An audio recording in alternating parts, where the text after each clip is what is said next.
Nkamwesi ganagira ngo akatandika ari kushasha omunda yijura enda nkonka ko yagira irwariro bamugira ngo ayine arusazi kandi ngo omunda harimu amaizi mengi baransikaninga bagira ngo amara ganje gafumukire kandi ngo omunda harimu amaizi mengi banta no mu x-ray bagira ngo mu diaphragm barimo omwoya mwingi kuba amara baturifarenga kuno Nyakibare.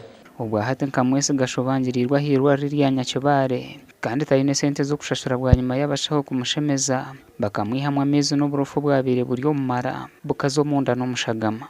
Nkamwesi gakatandika kushohoreza ububi kurabira hibondo kumara emyezi 6. Twagezaho kumuboneza kumunda konka twashanga ngo oburiro bukaba buri bwamaziro bwire so omunda akabata bonire.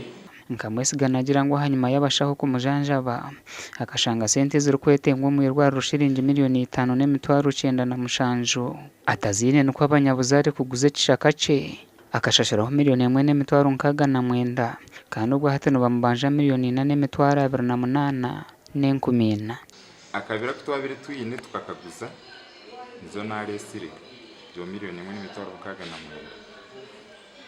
1.69 mbwenu hati icyo kuguza mbere ntacine kandi ntiye naho kuziha umwe mu nduge ko mu irwariro mu ngere cyishohore aruho indirect costs sezo aruho patients sometimes ni babinenka ibintu byabo nka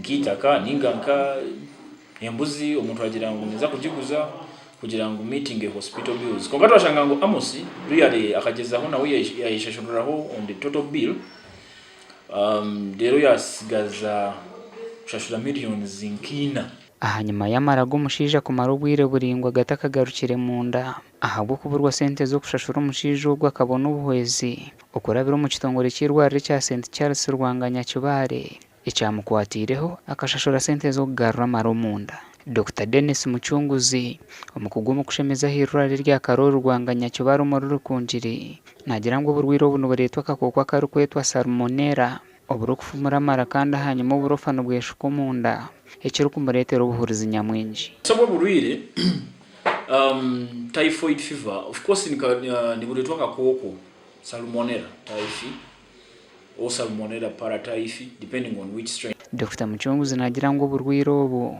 no buretwa amezi n'ebikumye biri mu burofa gasha kwa hweza Wilfred.